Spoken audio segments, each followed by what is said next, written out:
Hey everyone! Today we are going to fix one of the most common mistakes I hear in English. It's one of those little things that, once you see it, you'll wonder how you ever missed it, and you'll stop making the mistake for good. So let's jump right in. So let's just get right to it. Have you ever said something like, if you will rest, you will get better? If that sounds even a tiny bit familiar, then you are in exactly the right place. We're going to get this sorted out right now. Okay, so let's put this little mistake under the microscope. It's not a huge, complicated issue. It's all about what happens right after that one little word, if. Okay, look at this. On the left, that's the error. If you will rest. Now, look to the right. This is what sounds natural. If you rest, you will get better. The big takeaway here is super simple. In this part of the sentence, the part with the if, you just drop the will. It doesn't belong there. Now, if this is a mistake you make, please do not feel bad about it. Seriously. There's a very logical reason for it, especially if your first language is Portuguese. It's not random at all. Let's find out why it happens. So, here's the deal. In Portuguese, you have this really specific and cool way of talking about the future after words like se. You use a special verb form, the future subjunctive. It's very precise. But here's the thing. English just doesn't do that. We actually take a much simpler path. And this chart just lays it out perfectly.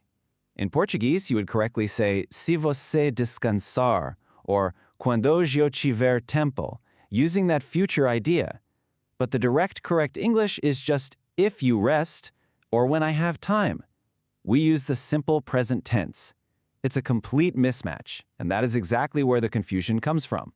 You're trying to translate a grammar rule that just doesn't exist in English. So enough about the why. Let's talk about the how. How do we fix it? Well, the good news is you can forget about complex grammar theory.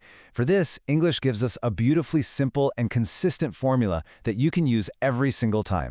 And here it is. This is the magic formula. It's called the first conditional, and we use it all the time to talk about real, possible situations in the future.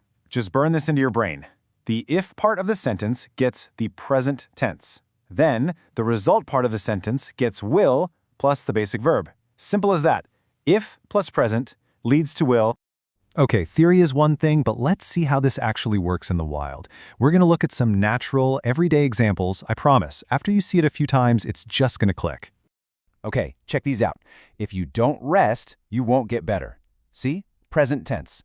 Perfect. Now, let's look at the next ones, because this is a key detail. Her throat will feel better if she drinks this tea. And if he takes this medicine. Notice that little s, drinks, takes? Because the if clause is in the present tense, you still have to remember your normal present tense rules, like adding that s for he, she, and it. Here's another really clear example. It's all about cause and effect. If you get worse, there's our simple present, you will end up in the hospital. The structure, the formula, it holds up perfectly. And one more, just to really lock this in your memory. If you don't treat that rash, again, simple present, it will spread. You see the pattern now, right? If plus present, then will. It just works. All right, you've heard me talk enough. The absolute best way to make a new grammar rule stick is to use it yourself. So, it's your turn. Let's do some active practice right now. So, here's what we're going to do. I'm going to ask you a question, and I want you to actually pause this explainer and say your answer out loud. Okay? Ready? What will you do if you get sick? Go ahead and pause now. You might say something like, if I get sick, I will drink a lot of tea. Your turn. Awesome. Let's try another one. Different scenario. What will you do if it rains at the weekend? Again, pause and answer out loud. Maybe something like, if it rains at the weekend, I will watch a movie. You've got this. And let's do one last one. What will you do if you feel lonely? Pause one more time and say it loud and clear. If I feel lonely, I will call my family. You see? The more you actually say the sentences, the more natural and automatic it's going to feel. And that's really the whole point here. When you master this one simple structure, your English instantly levels up. It becomes clearer, it sounds more natural, and it becomes much more predictable for native speakers to understand you easily. It's a small change with a huge impact. Okay, now to make it permanent, your final task is to write your own sentence using this if plus present then will structure. Drop it right down there in the comments. I want to see what you come up with. Maybe answer this. What will you do if you finish this explainer? Let me know.